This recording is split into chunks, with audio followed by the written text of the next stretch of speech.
Dis-moi, combien de fois t'es-tu senti esclave de tes propres pensées? Combien de fois as-tu laissé l'anxiété, la colère ou la peur prendre le contrôle de ta journée, de ta vie? Tu sais ce que ça fait. Ton esprit tourne en boucle sur un problème, un mot blessant, une situation que tu ne peux pas changer, un souvenir qui te hante. Tu es prisonnier de ta propre tête.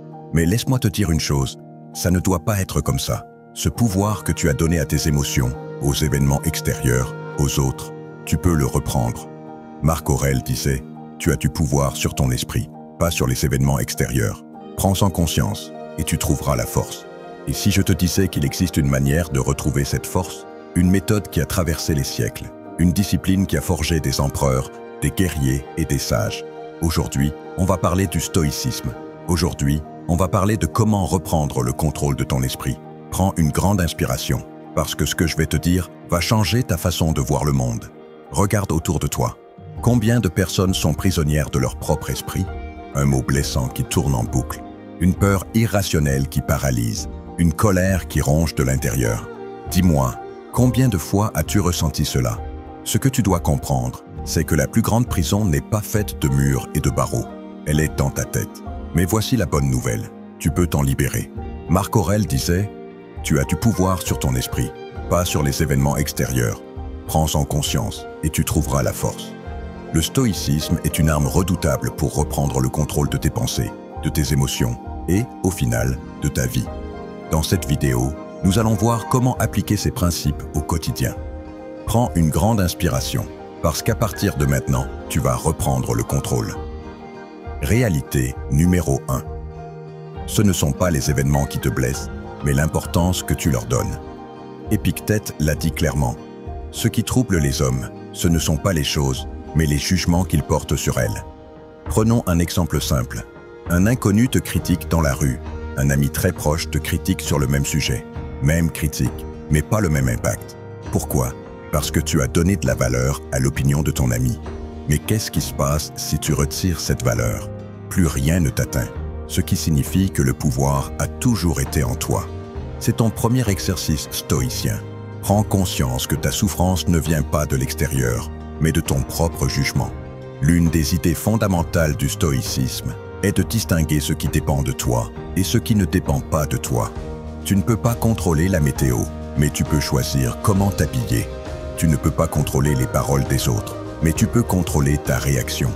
Tu ne peux pas contrôler les événements, mais tu peux contrôler ton interprétation. Marc Aurèle disait « Que la force me soit donnée d'accepter ce que je ne peux changer, le courage de changer ce que je peux, et la sagesse d'en connaître la différence. » Chaque matin, prends 5 minutes pour noter ce que tu peux contrôler et ce que tu ne peux pas contrôler. Ensuite, concentre-toi uniquement sur ce qui est en ton pouvoir. Ne pas être esclave de ses émotions, ce n'est pas être insensible, c'est être maître de soi. Voici 3 stratégies stoïciennes pour garder ton calme en toutes circonstances. La pause stoïcienne. Quand une émotion forte monte, ne réagis pas immédiatement. Respire, attends quelques instants avant d'agir. La vision d'en haut. Imagine que tu regardes la situation comme un observateur extérieur. Cela t'aide à relativiser et à prendre du recul. La mort fatigue. Accepte ce qui arrive comme si tu l'avais choisi. Plutôt que de te plaindre, trouve comment utiliser cette situation à ton avantage. La discipline stoïcienne est un entraînement quotidien. Chaque jour, pose-toi ces questions. Ai-je réagi à quelque chose que je ne contrôlais pas aujourd'hui? Ai-je laissé une émotion me dominer? Ai-je fait preuve de sagesse dans mes jugements? Plus tu pratiques, plus tu deviens fort. La liberté, ce n'est pas faire ce que l'on veut. La liberté, c'est ne plus être esclave de ses propres pensées. Reprendre le contrôle de ton esprit, c'est reprendre le contrôle de ta vie. Marc Aurèle disait « La vie d'un homme est ce que ses pensées en font ». Alors, aujourd'hui, commence cette transformation. Décide que rien ni personne ne contrôlera ton esprit à ta place. Parce que la seule chose que tu possèdes vraiment dans ce monde, c'est toi. Voici 7 stratégies stoïciennes puissantes pour rester motivé malgré les obstacles. 1. L'obstacle est le chemin. Amor fati. L'empêchement à l'action fait avancer l'action. Ce qui fait obstacle devient la voie. Marc Aurèle. Stratégie. Au lieu de voir un obstacle comme un frein, vois-le comme une opportunité de progresser. Chaque difficulté est une chance d'apprendre et de te renforcer. Exercice. Chaque matin, écris un défi que tu rencontres et transforme-le en une opportunité. Deuxième, la discipline au service de l'excellence. D'abord, dis-toi qui tu veux être, puis fais en sorte que tes actions soient en accord avec cette décision. Épictète stratégie. Ne compte pas sur la motivation, compte sur la discipline.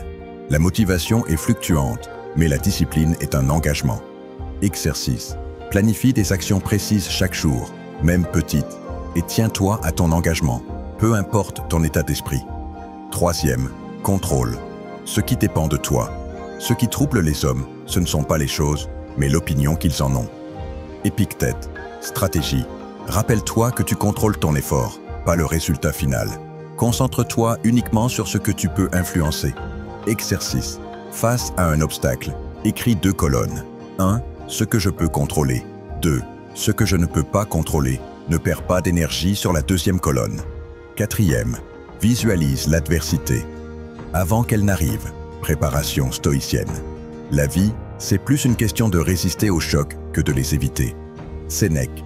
Stratégie. Anticipe les difficultés avant qu'elles te surviennent, pour ne pas être surpris et abattu quand elles arrivent. Exercice. Chaque matin, imagine un défi potentiel de la journée et prépare mentalement ta réaction stoïcienne. Cinquième. Le silence intérieur. Face aux distractions, il faut se retrancher en soi-même autant que possible. Marc Aurèle. Stratégie. Bloque les distractions et recentre-toi sur ton objectif principal. L'énergie dissipée dans le bruit extérieur affaiblit ta motivation. Exercice. Définis une plage horaire chaque jour où tu te coupes des distractions. Réseaux sociaux, notifications, conversations inutiles. 6.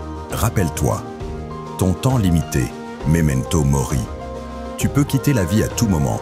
Fais en sorte d'agir en conséquence. Marc Aurèle. Stratégie. Chaque jour est une opportunité précieuse. Ne remets pas à demain ce qui compte. Exercice. Imagine que c'est ton dernier jour. Qu'est-ce qui mérite réellement ton attention et ton énergie? 7. Tiens un journal stoïcien. Passe en revue ce que tu as fait dans la journée. Sénèque stratégie. Écrire tes réussites et tes défis renforce ta motivation et te donne du recul sur ton évolution. Exercice. Chaque soir, écris 1. Ce que j'ai bien fait aujourd'hui. 2. Ce que j'aurais pu mieux gérer. 3. Un principe stoïcien à appliquer demain. Rappel final. Ce n'est pas la motivation qui te mène à la réussite, mais ta discipline et ton état d'esprit. Alors, aujourd'hui, engage-toi à avancer malgré tout, parce que l'obstacle est le chemin.